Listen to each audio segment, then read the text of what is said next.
네, 나경원 새누리당 의원이 어제 보도자료를 냈습니다. 내용은 이렇습니다. 여야는 황교안 대통령 권한대행에게 박한철 소장 후임 지명과 임명권, 이정미 재판관 후임에 대한 임명권을 인정해야 한다라는 내용인데요. 박한철 소장의 임기가 내일까지입니다. 그리고 이정미 재판관은 3월 13일까지인데요. 이에 대해서 헌재가 공석이 없어야 한다면서 위와 같이 밝힌 겁니다. 아, 이거 참 뜬금없거든요. 네. 갑자기. 나경원, 의원이 황교안 대행에게 이제 헌재 소장 또 이영미 재판관인가요? 예. 네, 이정미요. 예. 죄송합니다. 이정미. 이름을 바꿨네요, 제가. 이정미 재판관의 후임을, 임명할 수 있도록 해달라는 거잖아요. 그렇죠. 네. 굉장히 뜬금없는데 본인의 페이스북에 자신이 없는지 기자회견이나 이런 거 하지 않고 페이스북에 올린 간을 보는 거란 말이죠. 페이스북에 이런 의견을 올리는 건. 여러 가지 이유를 추정해 볼 수 있는데, 이거 주시뉴스에 제가 보기에는 본인이 판사 출신이잖아요. 그렇죠. 그런데 이제 헌재에 불만이 있긴 있어요. 뭐냐면 정치적 이유로 헌재 소장이나 재판관 동의가 늦어지고 임명이 늦어진다. 이런 불만이 있거든요. 그러니까 이제 헌재 소원수리를 대행하는 거죠. 하나는. 근데 지금은 그런 거 따질 때가 아니잖아요. 예, 예. 이런 이유는 아닌 것 같고 가능성은 있지만 가능성은 낮다고 보고, 또 하나는 황교안 대행의 정치적 위상을 보양시키기 위해서 요즘 갑자기 황교안 대행을 돋보이게 하는 노력들이 많잖아요. 돋보이게 하려는. 네. 트럼프하고 전화한다고 한다는데. 예, 오늘 네. 오전 9시입니다. 예. 언론이 열심히 그 기사를 내는 이유와 동일하죠. 하지만 트럼프 대통령 입장에 보자면 대행 그것도 2달도 안 되는데 대행할 수 있는 기간이. 그런 통화를 진지하게 할 이유가 뭐가 있어요. 하지만 외교적으로는 아무 의미가 없지만, 네. 이 황교안 대행이 보수 후보가 된다면 큰 의미가 있는 퍼포먼스가 되겠죠. 그런 이유일 수도 있다. 세 번째는 보수적인 헌재 소장과 재판관을 미리 알박게 하는. 네. 혹여 정권이 바뀔까봐. 이것까지 챙길 여력은 없을 것 같은데. 마지막으로는 탄핵. 아무래도 탄핵이 인용되면 조기 대선하게 되면 불안해서 정권이 바뀔까봐 이런 사람을 넣어두려고. 여기 가장 무서운 시나리오죠. 이와간 그 넷 중에 하나가 아닐까. 예. 뭐랄까요. 개인적으로는 어떤 이유든 다 반대합니다. 본인, 김은지 기자는 어때요? 네, 실제로 이러한 주장이요. 지난 25일에 헌법재판소에서도 나온 적이 있는데 대통령 측 그때는 첫 번째 이유였죠. 예, 예. 첫 번째로 이제 국회가 동의를 안 해주고, 하지만 지금은 어쩔 수 없으니 3월 13일 이전에 하겠다 이런 얘기를 했는데, 제가 반대하는 이유는 어느 나라나 이 최종적인 법률 해석기관, 뭐 미국의 연방대법원 이런 데 보면 민주당, 공화당, 양당 힘겨루기가 치열하거든요. 이 정치적 가치가 충돌할 때는 결국 이제 법이 어느 쪽에 쓰느냐 따라가지고 그 시대 정신이 결정되기도 하기 때문에 오바마가 대통령을 넘기면서 100석이 넘는 그 법관의 자리를 임명을 못하고 넘겼어요. 트럼프한테. 왜냐하면 공화당이 지금 상하원을 장악하고 있잖아요. 그러니까 네네. 인준을 안 해주는 거예요. 인준을. 그래서 작년 4월인가요? 작년 4월에 연방대법관을 임명을 했어요. 근데 공화당은 퇴임이 1년 안 남았는데 대통령이 연방대법관을 임명하냐면서 청문회를 안 열어줘. 네. 그래서 임명이 작년 3월 했는데도 임명을 못하고 갔어요. 근데 대통령 임기가 얼마 안 남았다고 임명도 못하고 떠나는 판국에 대행이 어떻게 헌재 소장하고 헌재 재판관을 임명합니까? 이건 그 시대 법정신을 해석한 최종기관의 소장 혹은 판관을 선출직이 않은 공무원이잖아요. 그렇죠. 그것도 임명된 공무원이잖아요. 그죠? 그것도 대행이 아닙니까? 채울 자리가 아니다. 개인적으로는 말이 안 된다고 생각합니다. 다음 뉴스는요?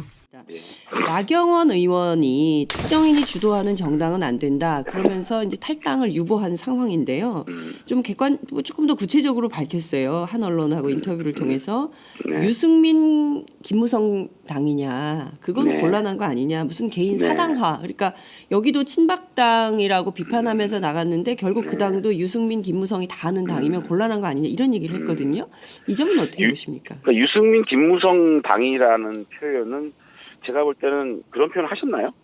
뭐 두 분이 주도하는 정당은 곤란한 거 아니냐 이런 거죠. 그런데 저는 나경원 의원께서 정책적 노선의 차이는 분명히 있는 것 같아요. 네. 그런데 그런 노선의 차이들이 제가 볼 때는 굉장히 건전한 어떤 논란일 수도 있지만 그렇죠. 조금 위험한 논란일 수 있다는 생각이 들거든요.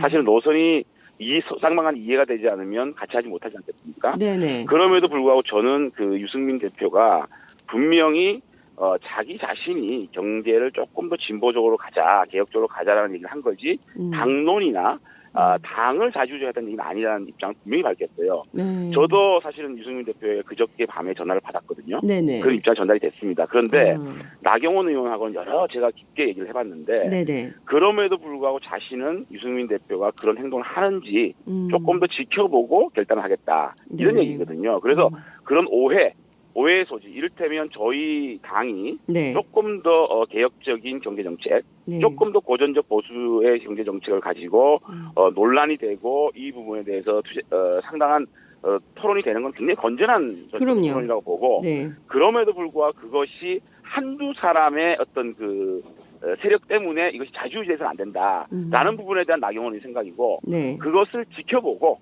1월쯤 돼서 우리 당으로 오겠다는 말씀을 하신 걸 보면 네. 저는 나경원 의원이 새누리당과 같이 하지 않겠다는 건 분명한데 네네. 과연 개혁보수신당이 한두 명의 어떤 세력을 가진 분들의 좌지우지 되느냐 안 되느냐를 좀 지켜보겠다는 입장이거든요. 네. 그래서 저는 우리 당으로 오실 거는 저는 확신을 합니다. 그렇군요. 그 말씀하신 대로 경제나 노동 쪽에서 좌클릭하는 것은 문제 아니냐. 이렇게 간다면 좀 곤란하다. 우리는 보수 정당인데 경제 정책이나 노동 정책에서 자꾸 왼쪽으로 가는 거 이거 좀 경계해야 된다. 이런 말씀도 주셨거든요. 나경원 의원은. 근데 그거는 저는 왼쪽 좌클릭이라고 생각하지 않아요. 그러니까 이를테면 경제민주화 문제라든지 노동법 문제라든지 여러 가지 그런 문제들은 네. 진보적인 정책이라고 생각하지 않고 정의의 문제라고 생각하거든요. 저희들이 이념적 스펙트럼을 넓게 써야 된다는 얘기는 네. 사실상 우리들이 일반적으로 개혁적인 부분을 진보라고 생각하고 네. 조금 이렇게 기득권을 지키려고 하는 걸 보수라고 생각하는데 그런 게 아니고 네. 대한민국은 지금 이념 논쟁을 가지고 싸우기에는 너무 스펙트럼이 넓거든요. 그러니까 네. 그렇게 되면 이념 정당이 돼버려서 대중 정당으로 발돋움하기 굉장히 힘들어집니다. 네. 그렇기 때문에 네. 저는 과연 지금 이 시대 과연 정의로운 것이 뭐냐. 지금은 우리 국민들이 양극화 문제라든지 대기업의 전횡 문제라든지 이런 것들이 굉장히 심각한 상황이거든요. 사실은. 네. 그런 부분에 경제의 정의를 바로 세운다는 차원에서 어떤 경제민주화 부분 이런 부분을 강화하는 것이지 이것이 진보적이다 보수적이다는 논란이 아닌 것 같아요. 그래서 그 부분은 나경원 의원께서 인정을 좀 하는 부분이라고 생각이 들고 나경원 의원이 하는 얘기는 그러한 여러 가지 어떤 정책의 방향성에 대해서 한두 명이 좌우되는 것은 안 된다. 패권 정당에 대해서는 안 된다라는 문제의식인 것 같습니다. 그렇군요. 그런 부분은 자연스럽게 네. 이 시대가 요구하는 경제정의, 사회정의, 정치정의 이런 정의의 가치 속에서 우리가 한 묶음이 충분히 될 수 있다. 저는 녹여낼 수 있다고 생각합니다. 그렇군요.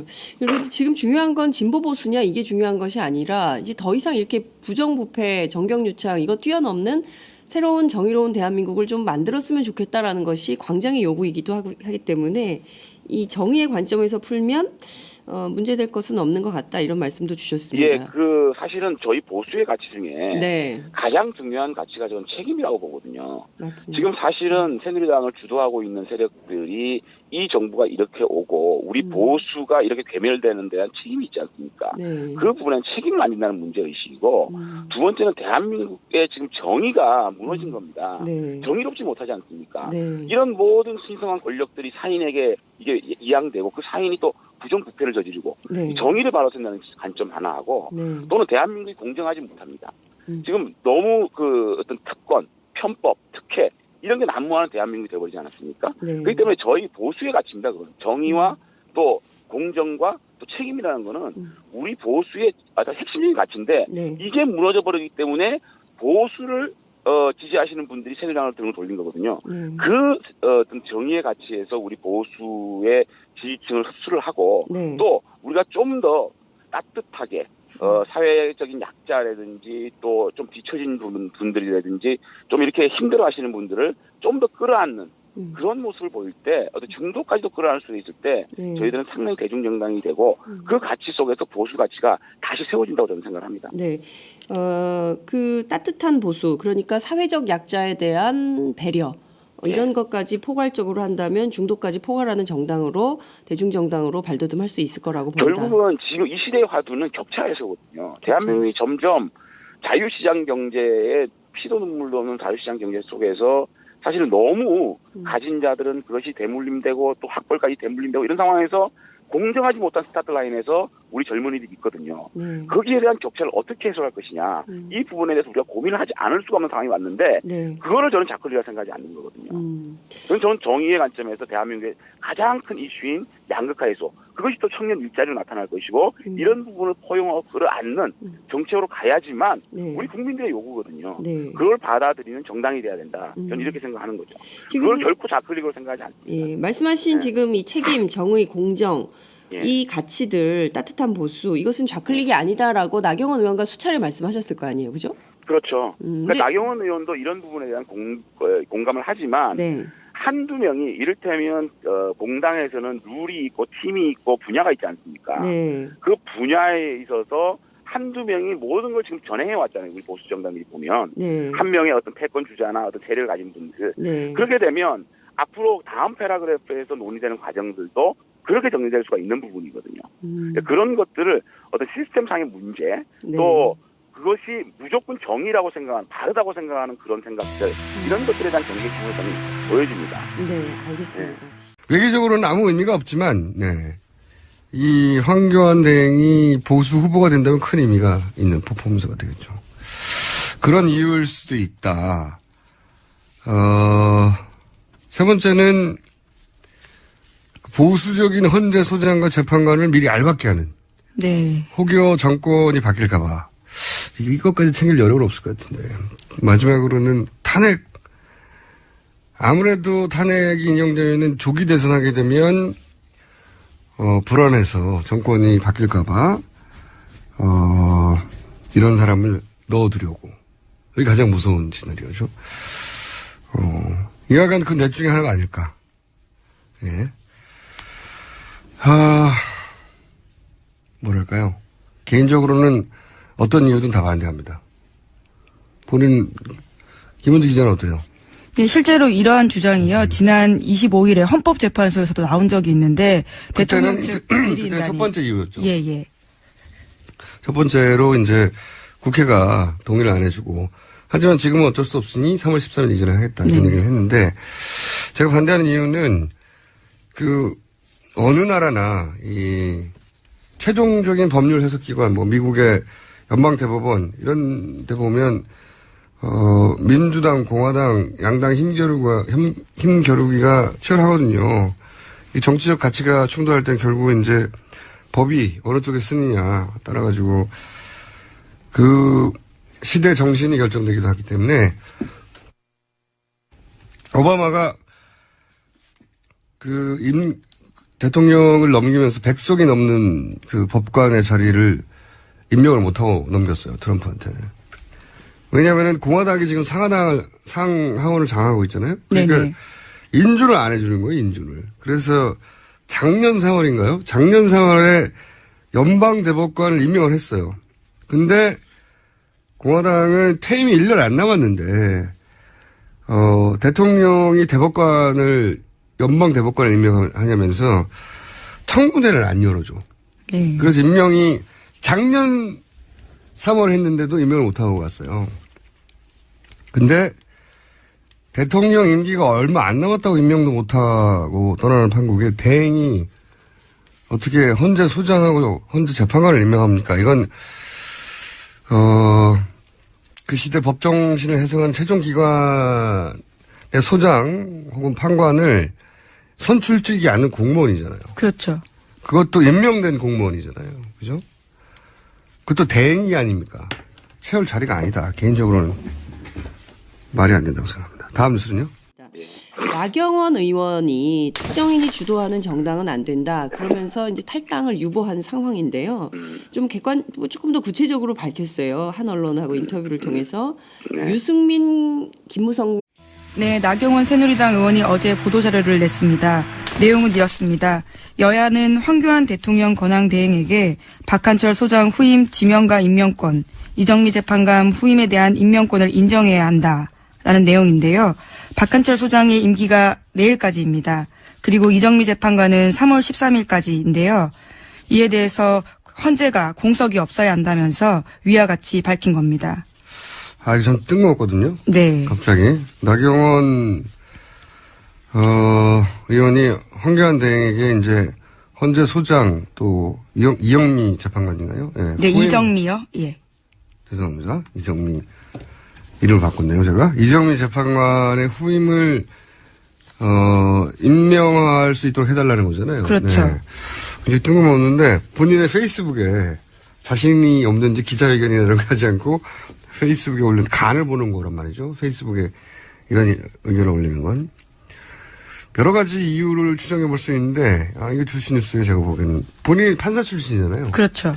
그런데 이제 헌재에 불만이 있긴 있어요. 뭐냐면 정치적 이유로 헌재 소장이나 재판관 동의가 늦어지고 임명이 늦어진다. 이런 불만이 있거든요. 그러니까 이제 헌재의 소원 수리를 대행하는 거죠.